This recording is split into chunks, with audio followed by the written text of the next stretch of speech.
What's up, guys? Welcome back to Marvel's Avengers. It's your girly hijabi Hermione.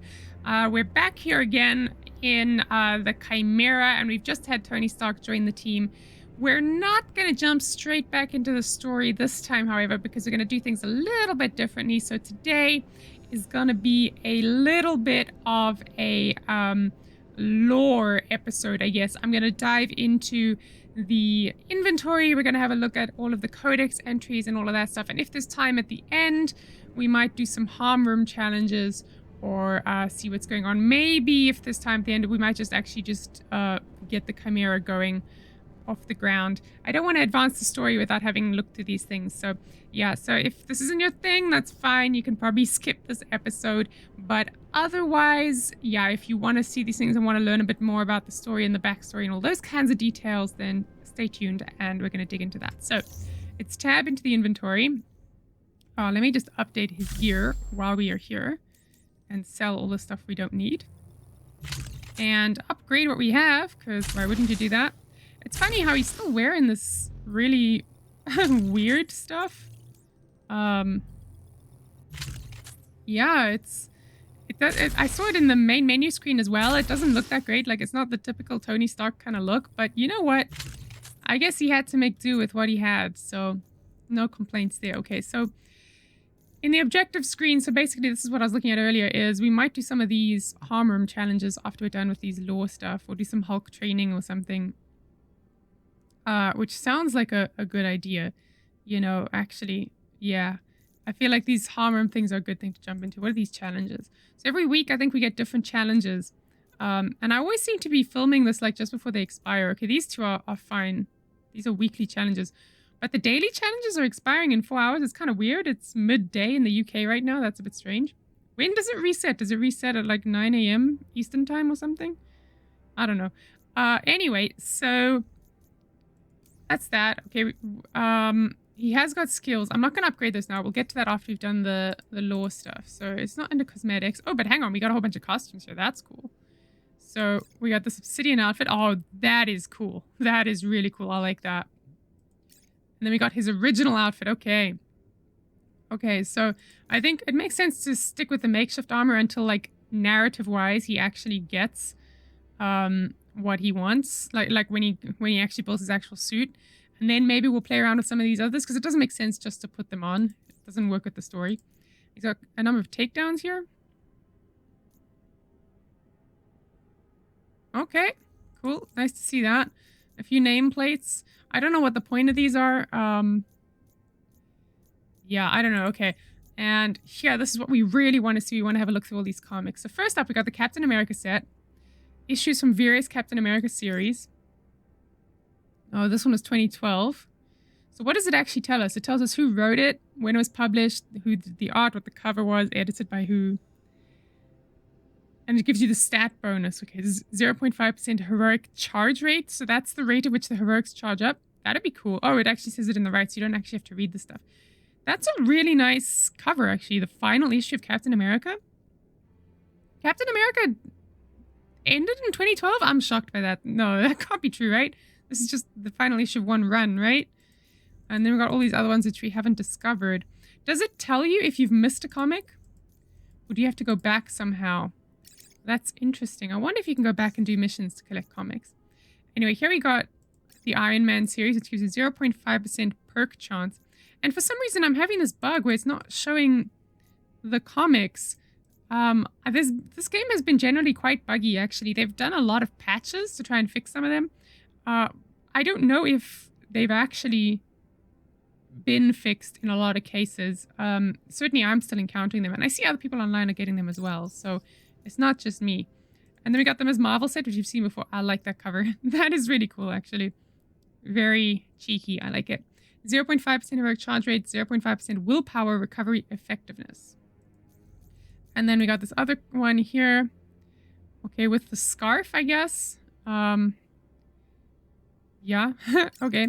And then here we got Black Widow, which we can't see again for some reason. Don't know why some of these aren't loading. And then the Avengers set, which we can't see. But this was the one we collected on A-Day, I think. And we got range damage, armor, critical damage, melee damage, and heroic damage and effectiveness. So that was a really nice set to collect. You see, it's like giving me this exclamation mark, but I can't even open it.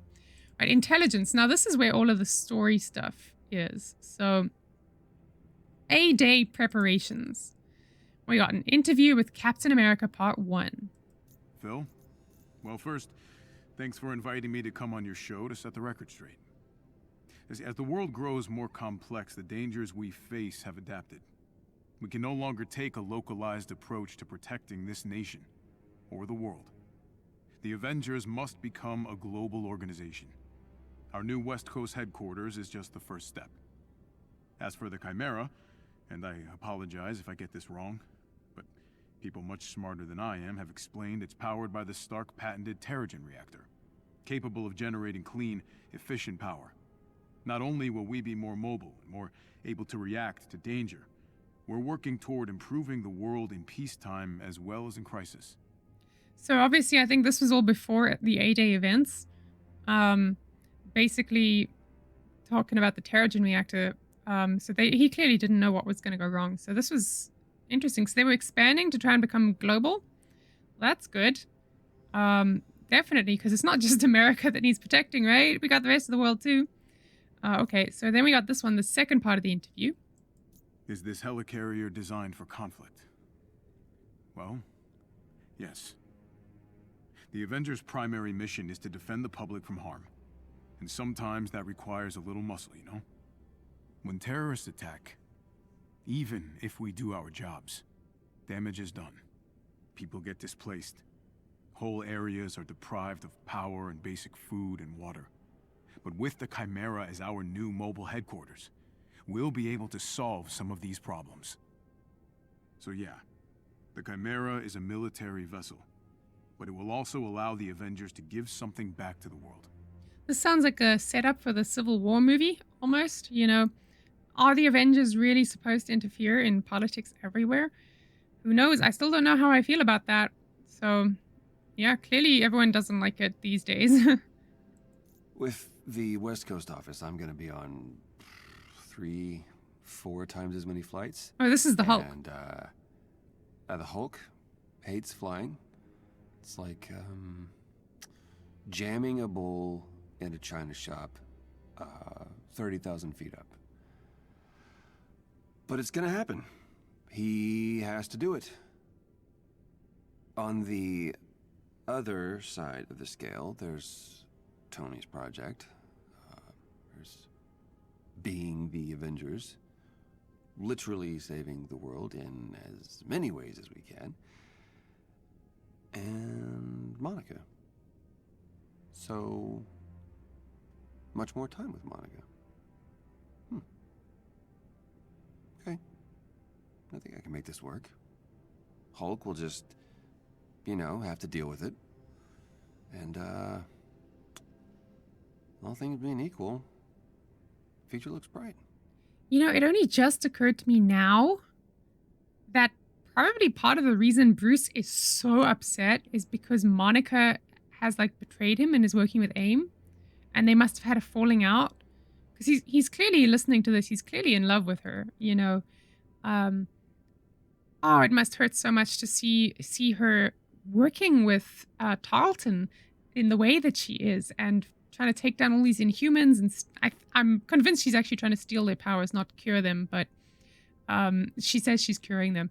And it just, yeah, it must hurt because it's not what you expect from her, you know. And probably he's quite upset because he admired her and they clearly have different values. And how do you process that when the person you loved suddenly has different values from you, you know, and does something that you really don't like?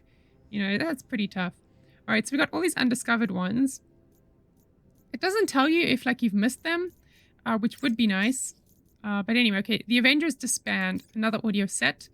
So, Senate hearing day 1. Okay, this is awesome. We actually get to hear what happened when they were all interviewed. Okay, so this one is with Ms. Romanoff. Ms. Romanoff, would you say you are the second in command of the Avengers organization? No. I don't suppose you could clarify, in Captain Rogers' absence, who speaks for the Avengers? We never had a formalized plan for what would happen I can do my best to speak on behalf of the others, but Cap...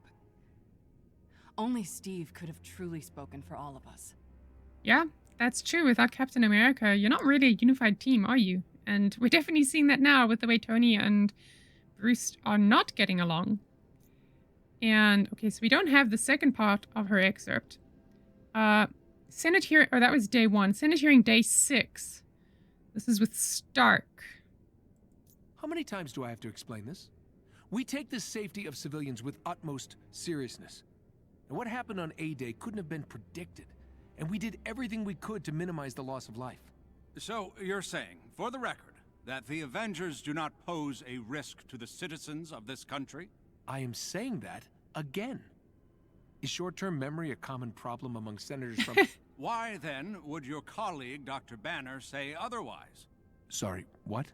In his interview, Dr. Banner stated, in no uncertain terms, that he believed the Avengers could, and continue to be, a source of potential danger to the populace. Okay, so that's where the upset started. That's why Stark is so upset. He didn't even know that Bruce had said this. All right, now we got the second half of Romanoff, also day 1. When was the last time you had contact with Mr. Odinson? A few weeks after A-Day. Ah. And, at that point, what did he have to say? He blamed himself. And us for Cap's death.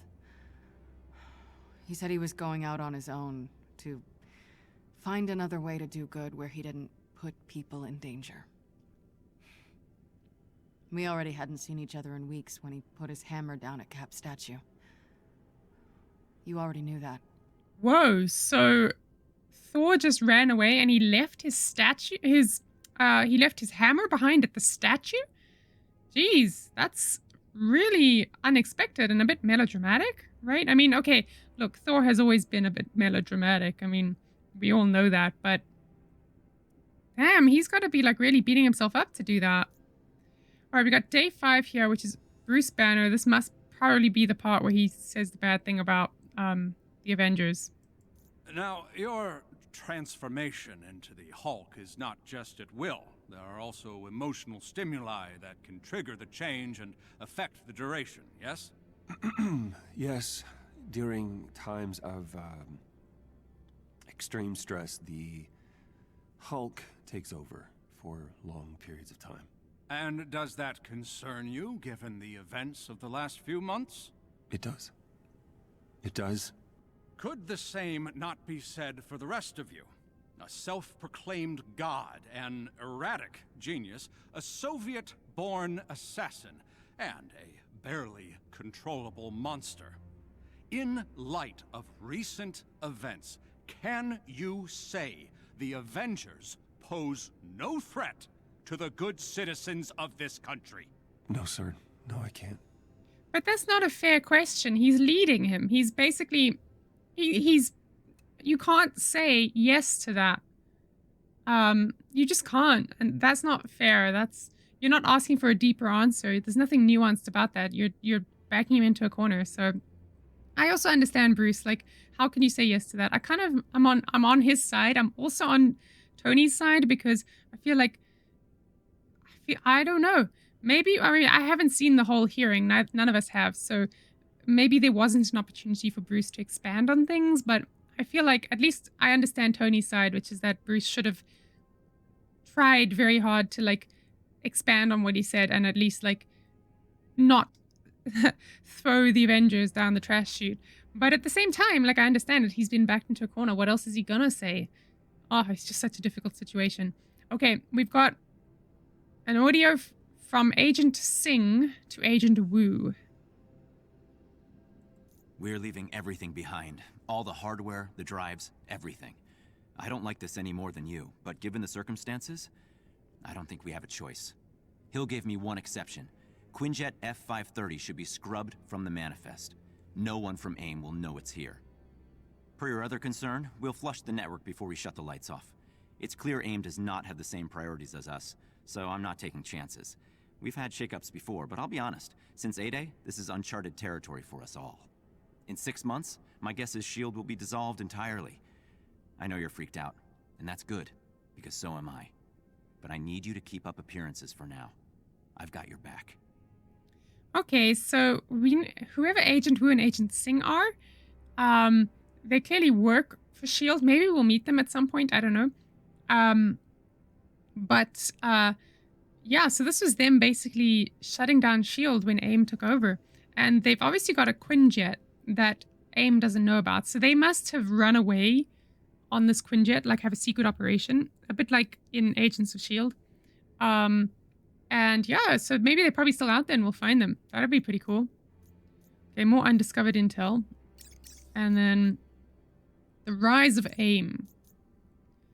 AIM PR statement from the ashes. It's been almost 5 years since the tragic events of A-Day, but in that time, advanced idea mechanics has risen from the ashes of the Bay Area like a phoenix. Under the visionary leadership of Dr. Tarleton, AIM has set out to do nothing less than transform the world. Dr. Tarleton's vision was simple. Humanity cannot depend on the fickle whims of costumed superhumans for protection. Scientific progress must uplift us all. From that brave and innovative mission statement, AIM has become a world leader in industries once dominated or overshadowed by the Avengers: security, defense, and energy. So I feel like we heard some of this when the game started. Not when the game started, but when we finished the prologue. But I don't remember that last bit, so that must be new. And then there's still more here about the danger remains. If I told you there was a nuclear weapon loose in the United States, in the hands of one man with a history of psychological issues, you would rightly be terrified. Until recently, that was exactly the case with the Avengers. Now, it is up to us to keep our communities safe. Superhumans can never be in full control of the powers they wield. It is paramount that we all protect each other. If you see something, say something. We cannot afford another A-Day. So which man are they talking about with the psychological issues? Is that Bruce? Or is that Tony? It's one of the two. I feel like Thor and Black Widow could... Well, obviously not Black Widow, but Thor is probably not that person. It's either Tony or Bruce. They both have had psychological stuff in the past, but maybe it's Bruce because they're probably like... I don't know, a nuclear weapon? I don't know what that means. Whether that's a literal nuclear weapon, that'd be Tony Stark, or whether it's just the Hulk, which would then be Bruce. Who knows? But I don't like this whole thing of saying superhumans can't be in full control of the powers they wield. I think that's a load of rubbish. Look, you gotta learn. You'll make mistakes. We're all human, even if we're super. But to say we'll never be in full control, it's like... That's like saying you'll never be good at whatever hobby you have. Like, you'll never be able to play the piano well or something. It's a silly thing to say. Like...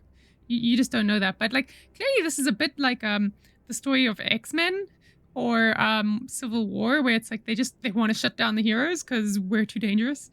So, yeah, I don't like AIM at all. I don't know what their motivation is. There's got to be some ulterior motivation. It's not just like...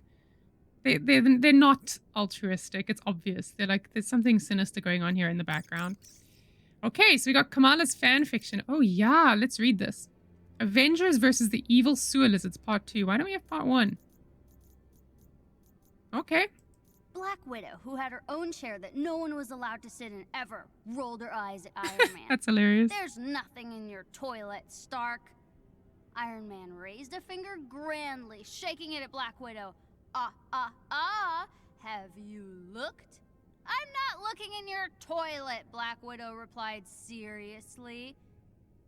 Then you can't say there's nothing in it, can you? Iron Man snapped. Unable to stand there arguing any longer, Thor got up from the dining room table where he'd been eating a huge feast fit for a king, or a god. He slammed his hands on the table. I will go look if it will stop this arguing. Oh, that's a brilliant impression. We'll stay here, Captain America said, pointing to himself and Dr. Banner, who nodded in agreement. I'll pass. Captain Marvel plopped down on the couch next to Dr. Banner. I hope we get to play as Captain Marvel one day. Iron Man and Black Widow followed Thor to Iron Man's private bathroom, trying to look over the God of Thunder's huge shoulders. When Thor got to the door, he carefully reached for the doorknob, turning it slowly in his muscled fist. Iron Man lowered his visor and closed his eyes. Black Widow put her hand on her gun holster. just in case. I really want to know what's in the toilet. I'm sure. I mean, it sounds so disgusting, but it's the sewer lizards, right? So there's probably something in there. I hope we can find the rest of that section. I need to actually do some searching online and see if I can find out if there's any way to know if you've missed any of these sets, because that'd be nice. Okay, here we got Tarleton's lab, so he must have stolen this from his lab. And it's a letter to the editor. In regards to the May 19th article, Entire Community Applauds Hawkeye, I feel the need to say, no, the entire community does not applaud Hawkeye. The sanitation workers who will be cleaning up around the crime scene for days won't be applauding, nor will the attorneys dealing with the wholly predictable lawsuits brought by the suspects. Applause, however, is the only thing Mr. Barton had in mind when he made a spectacle out stopping what amounted to a property crime with undue force and a disregard for civil rights. For a country that nominally opposes fascism, I find it appalling how often we collectively swoon over some costumed thug trampling over supposedly inalienable rights in the defense of some nebulous ideal of law and order. If we leave our fate in the hands of the unaccountable few, we deserve whatever future they make for us. Advancements in human science promise a future far safer than what they can provide, teeming with possibility. But sadly, we seem content with the bread and circuses of capes. George Tarleton, Hayward, California. Man, I don't like George at all. When did he write these things? Because if this was when the Avengers were still around, why were they friends with him? He's not a nice guy. Not at all. Okay, Taskmaster and AIM. 2 Research Group C from T-Masters. Taskmaster? That's funny. Listen closely, because I'm only going to say this once. I cannot do what I was brought on board to do if you can't stand on your own 2 feet. Your continuing error is one of scale as well as vision, something I've come to expect from you science types. You've had the answer in front of you all along, if you'd been paying attention. Your machine intelligence is still not fast enough to mimic my reflexes, because you're still holding them back. Let go of your leash and allow your synthoids to follow my lead. If you give them unrestricted access to their higher functions, they'll follow my lead, just like good soldiers. By next milestone, I want to see a functioning prototype of your photographic reflex module. I don't care if you have to do it behind Monica's back. I want their behavior protocols disabled. Okay. Taskmaster, you ain't a nice guy at all. Don't know why you're so offended about all that stuff. Anyway, here we got some Jersey City audiophile sets. Kamala's journal. Okay, so this is this like the journal of what's happening in her life? I don't know. Abu noticed the blood pressure cuff I borrowed last week was missing, but assumed Ami misplaced it and it'll turn up. It's not like he needs to use it anymore. It was just a precaution when he had that heart attack scare. So far, according to the internet, my blood pressure's normal. So is my pulse and my temperature, thanks to that children's thermometer I found in the bathroom cupboard. I'm trying to think of what else I could test to see if I'm getting sick, but that would involve stealing more medical equipment. I kind of wish Abu worked in a hospital instead of a bank. I also kind of wish Abu would let me talk to him more about this stuff. But he wants to pretend like A-Day never happened. He might be the only one in the entire country. Is this Kamala like worrying about her inhuman powers? Like worrying that she's getting sick? Was this when it was starting to happen? In one of the tallest buildings in New York, the Avengers lounged in their tower, waiting for a world needing saving. All was peaceful for once on a rare, calm day for the world's greatest superheroes. That is, until Iron Man barged in the living room, swinging a plunger like a sword. "We have a problem," he announced, breaking the peaceful silence and making everyone wince. Dr. Bruce Banner peeked over the glasses resting on his nose. He wrinkled his brow, narrowing his eyes at the interruption to his readings. You'll have to be more specific." "In my toilet," Iron Man answered eagerly. Captain America was wearing a red, white, and blue apron, cooking in the kitchen. Captain Marvel came around the corner, still in costume, wiping sweat from her I love face. Captain America wearing the Good, apron. I'm starving. she said tiredly. Training shield agents to fight aliens is not easy. It's gonna be a while, Captain America said, still measuring ingredients. Shall I order pizza then? Thor asked. No, both captains said. Thor looked grumpy. He was the only one who liked pineapple on his pizza. So this is the first part of that short story. I'm really confused why it's in this section and not the others. But yeah, it's so funny. She really knows the superheroes so well because she's got the characterizations like perfect. It's amazing how she even does that. I don't know how she does it. It's excellent. Anyway, here we got Banner's Descent. To Tony from Bruce. Tony, I've been trying to keep my cool, but it's time we acknowledge this breakthrough. Tarleton has completed his initial research, and I've reviewed his findings. This isn't an incremental change. This is a game changer. We're limited by the amount of the crystals he managed to retrieve, but even the samples he synthesized are capable of enormous power generation.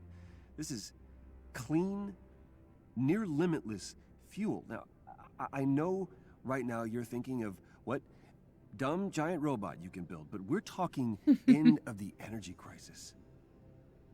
Tony, we're talking a new world. So this is how it all started. How they figured out that they can use Terrigen crystals to create power. Now I'm curious where they got the crystals from, because doesn't Daisy's mom in the TV shows technically keep control of this very carefully? So I'm curious how that all fits into the story. Right, here we got something from Golden Acres. To Angry Lenny from Tony Legs. Hey, Lenny. Long time no see. George passed on your message. Cute address. By the way, I'm assuming you made it just for me.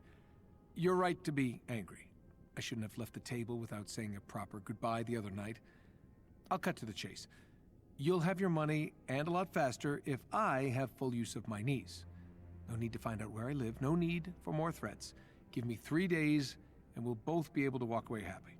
What do you say? Hugs and kisses. Tony. What is this? Like, he borrowed money in order to do something? That's interesting. But all these undiscovered intel sets. Look at them. There's quite a lot, actually. So there's going to be a lot of stuff here. And then we got the Codex, which I think just describes enemies. So here we got the Synthoid. Utilized across all of AIM holdings, the standard Synthoid can be found in almost all industries, from food service to security to emergency medical response. When necessary, a Synthoid can subdue targets and effectively engage in armed combat. Prime Adept Synthoid, designed for large-scale construction projects, the Prime Adept Synthoid is capable of carrying and manipulating large objects such as rebar, support beams, and other building materials. When tasked with combat duties, it is armed with a large charged rod and notable upgrades to armor. Okay, so we've seen that guy. He's not easy to fight with Kamala, but we've seen him. We got the Elite Synthoid, equipped with a powerful laser weapon. This Elite Synthoid is specifically used for corporate security and police actions. Elite Synthoids are called in when suspected Inhumans refuse to cooperate with AIM authorities. Yeesh, okay, that explains why we've seen them. We've got Proto-Synthoids. This base frame model is AIM's standard combat Synthoid. It operates at limited range, but tends to swarm its intended target in large numbers. Okay, we've definitely seen that. This model is the foundation for all Synthoid variations. Okay, we've got Riot Bots. These are the ones that have shields, I think. The AIM Riot Bot can be found in many cities across America, deployed on the streets to uphold law and order. When Avengers sympathizers get out of hand, these Synthoids are ready to control the angry mob. They have a powerful shield and ranged grenades. Okay, we've definitely encountered them. Oh, we got a whole bunch of, what did that say? Beekeepers? Beekeepers. Okay. We got a keeper, colloquially referred to as beekeepers. These AIM foot soldiers act as security personnel across AIM's holdings. Armed with a projectile weapon, they are rarely a threat alone, but in large numbers, they can pose a challenge to even the most seasoned Avenger. We got the Arrow Keeper. We're not cleaning the windows of AIM Tower. Arrow Keepers double as security personnel. Okay, so your window cleaners keep you safe. That's interesting. Outfitted with a jetpack and attacking with ranged weapons from the air, these enemies can easily be grappled out of the sky, making them much less threatening. Okay, so they're ideal to take down with Black Widow, I guess. Then we got the Cryo Keeper. We saw this in one of the last episodes when we were in Russia. The Cryo Keepers usually work in cold laboratory environments, overseeing sensitive samples and live organ transportation. Oh my goodness, I hope they're not like doing like organ transplants on Inhumans. That's horrible. When deployed in combat, they use deadly cryo-modified weaponry. Their attacks chill and immobilize targets. Yes, we definitely had to deal with that because I kept getting frozen by them. Then we got the Peacekeeper. Using AIM's advanced void tech generators, these long-distance range keepers are trained in teleportation maneuvers to quickly enter and exit hazardous environments. When not rescuing kittens from burning buildings, they can be found on the battlefield, evading their opponents and attacking from a distance. Hard to pin down, but easily dispatched if you can get close enough. So that must be all like the humans that work for AIM. And then we got these giant robots here, the Exos, I think. Monotronic Exo. These massive mechanical suits are worn by AIM personnel and are usually used to move equipment and heavy cargo. They are equally effective in combat situations, allowing human drivers to attack with superhuman strength and deadly weaponry. Watch for its heavy attacks that affect large areas. Target the Monotronic Exo's back for bonus damage. Okay, that's good to know. Why doesn't the game tell us this? Jeez. Okay, and then Cryotronic Exo, a specialized version of the Monotronic Exosuit built to chill and immobilize targets. It's basically the same thing, but it just freezes you. Okay, now we know when we see those big guys, you got to attack their back. We've got these drones. Plague Drone. So we see a yellow one. It's equipped with a deadly chemical payload. This modified security drone is used to control large crowds. Avoid the toxic green clouds produced by this unit's projectile. Okay. And the security drone, the standard AIM security drone, is equipped with light defensive weaponry. AIM deploys these drones to observe and report suspicious activity. So those are the ones that we were on the run from when we were playing earlier as Captain Marvel right at the beginning. We've got a whole bunch of mercenaries here, okay? We got a Reaper. The Reaper mercenaries are trained in deadly hand-to-hand combat and a variety of ranged weapons. Far from a run-of-the-mill gun for hire, they appear to be trained specifically to challenge S.H.I.E.L.D. and the Avengers. The question of who has trained them and to what end bears further investigation. So this is suspicious to me.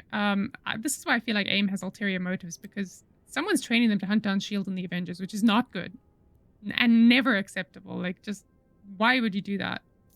Okay, Era Reaper, specialized mercenaries equipped with jetpacks, blah, blah, blah. Era Reapers are trained in aerial maneuvering and combat, specifically to deal with flying heroes such as Iron Man and Thor. Okay, so they're good at, like, fighting the flying guys, but that's okay. We can take off and fight them ourselves.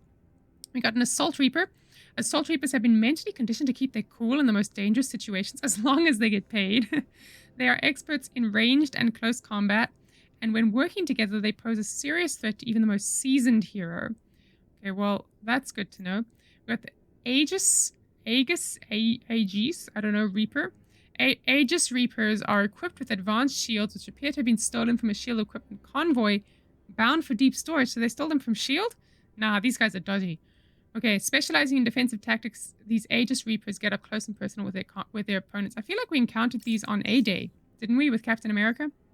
We got some bosses. Oh yeah, this is nice to read. Taskmaster. Okay, we're definitely going to look at the bosses section more regularly because it's nice to read up about these guys. So, Tony Masters, aka Taskmaster, was once a rank-and-file S.H.I.E.L.D. agent with a special skill for mimicking the abilities of his targets. But because of his aggressive attitude and questionable methods, he was dishonorably discharged from S.H.I.E.L.D. Hoping to one day exact revenge on his former employer, Taskmaster sought his fortunes on the independent market, selling his skills to the highest bidder. Okay. And then the Abomination, this guy, formerly a military spy, Emil Blonsky, I remember him from the movies, volunteered for AIM's human gamma experiments under the direction of Monica Rappaccini. That's the person that Bruce was dating. The one who's working with Tarleton. The experiments transformed him permanently into Abomination, an extremely strong and physically imposing monster. But unlike his counterpart, the Hulk, Abomination retained the memories and intellect of his human form. Interesting. So basically, AIM, through Monica Rappaccini, created the Abomination. So he was created through AIM, so it's not even like a separate story. Okay, that's really interesting. So that's bosses. Then we got locations. We got the Chimera Helicarrier. The Chimera. Oh, there's Captain America. I feel so sad about that. Captain America is the Avengers' new... Oh, Captain America. The Chimera is the Avengers' new state-of-the-art helicarrier. Housing the revolutionary new Terrigen reactor, the Chimera will act as a mobile headquarters for Earth's mightiest heroes to tackle threats across the world. The helicarrier holds a full complement of S.H.I.E.L.D. personnel, as well as several Quinjets for use in targeted missions. Well, not yet. Maybe one day in the future. Decommissioned Chimera. Yeah, that's what we're talking about. Once housing the experimental Terrigen reactor, this flagship of the Avengers West Coast Initiative was decommissioned after A-Day. The Chimera was moved to a remote S.H.I.E.L.D. black site in Utah, to be dismantled, but rumors persist that it is still intact and being used as a headquarters by the nascent resistance movement. If the rumors exist, why is AIM not like hunting this place down? That's weird. Okay, Golden Acres. Prior to the Stark family's meteoric rise during the Industrial Revolution, they owned and operated a pyrite mine in the remote foothills of the Ruby Mountains in central Nevada. Originally thought to be a real gold mine, Golden Acres turned out to contain a mineral of considerably less value. Never one to accept defeat, George Stark sold pyrite as the real deal to gullible businessmen seeking their fortunes on the frontier. Using his newfound wealth, George built a mansion on the land, and the deed has remained in the family ever since. Few modern records exist of Golden Acres, as the mine was closed over 100 years ago. Something of a family secret, Tony sometimes spent summers there as a child, so Golden Acres has a special place in his heart. Okay, so actually it's not just like a place to hang out, it's like tied intimately to his family and all of that stuff. Okay. Heroes Park, once dedicated to honoring the Avengers, Heroes Park has become ground zero for the growing conflict between AIM and its supporters, and those who wish for the return of the superpowered. The park's statues have been both defiled and enshrined, and an A-Day memorial stands amidst the grounds, reminding all of those who were lost. Okay. AIM intends to raise the park and build a new state-of-the-art headquarters in the months to come. That's horrible. Why would you do that? They're not going to be able to move not Captain America. They're not going to be able to remove Thor's hammer, though, so I don't know how they're going to do that. We got Jersey City, New Jersey. Jersey City is the hometown of Kamala Khan. Okay, I thought she lived in New York, but okay. Located on the eastern seaboard, Jersey City is across the Hudson River from Manhattan. Okay. Yeah, oh, so that is New York. Okay. Kamala can see AIM Tower, formerly Avengers Tower, from the roof of her family's apartment building. Kamala's headquarters, once a Jersey City water tower, Kamala secretly turned it into her own personal headquarters when it was decommissioned by the Utility Planning Office. Kamala now uses it as a place to practice her powers in secret and research missing in humans. Why couldn't they have told us that? I was so confused. Okay, Olympia Archive. Located in the heart of AIM's Pacific Northwest Holdings, Olympia Archive was once owned and operated by Stark Industries. The facility was used to store many Stark family projects and artifacts over the years. After the AIM takeover, the facility was repurposed into a laboratory devoted to the study of Terrigen. The fate of the Stark Archive and its contents is a mystery. So, was this where we went with Bruce Banner to fetch Jarvis? I think that must have been. Yeah, I don't know why else it's there. And then we got regions. At the snowy tundra, these cold, vast plains were once home to several remote shield installations that have long since been abandoned, but Director Fury may have hidden valuable equipment and information here in the event of S.H.I.E.L.D.'s demise. AIM has recently been investigating the area, searching for anything of value that may have been left behind. Sure, okay. Pacific Northwest Wilderness, encompassing an expanse of forest stretching across the Pacific Northwest of the United States. Much of this area was once privately owned by Stark Industries. After taking over all Stark assets, AIM has expanded their holdings, establishing a massive zone that is off limits to the public. And then we got the Utah Badlands. The Utah Badlands encompasses a vast stretch of dry, eroded terrain with minimal vegetation in northern Utah in the United States. So is the Utah Badlands an actual place? That's really interesting. If any of you are American and actually know if this is like an actual place, I'd be really curious. S.H.I.E.L.D. once maintained several secret facilities throughout this area. Rumor has it that AIM has since taken over these facilities and converted them to their own use.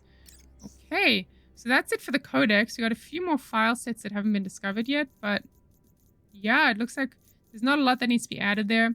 Got all this intelligence. Are these still not working? Yeah, I don't know why they're not working. That's a bit frustrating. Okay, well, I don't think there's anything else here in the menus. Oh, do you just get awarded resources for opening this menu? Jeez, okay. You're just throwing things at me. And I get free credits, okay? Oh, okay. You get the challenge card. You gotta progress through all of this. Okay. Okay. So this happens as you level up. You get things out of it. So what's gonna come out of this? Going for style points. That's an epic takedown. Oh, look at that. That is style. Okay. I still gotta figure out how to switch between characters, though. I don't know how to do that. Alright, sorry about that, guys. Our game just crashed on us, but interestingly, when I open it up now, the Avengers stuff is showing. So, good to know. It seems to be kind of random. Black Widow is showing. But now Captain America is not showing. So it seems to be kind of random. I don't really know what's going on. And it seems to think that I haven't opened any of this. So, but yeah, I think that's basically everything. At least it saved my gear. That's good. We haven't upgraded Tony Stark's skills. We should do that. So I will take a look at that. And in the next episode, when we return, we'll advance the story a little bit more. We'll get started with rebuilding the Chimera and then maybe doing some harm room challenges, the tutorials, all that stuff, and maybe some side missions, maybe one of Hulk's missions, and then maybe jump back into the main story again after that. So I will see you guys next time on Marvel's Avengers.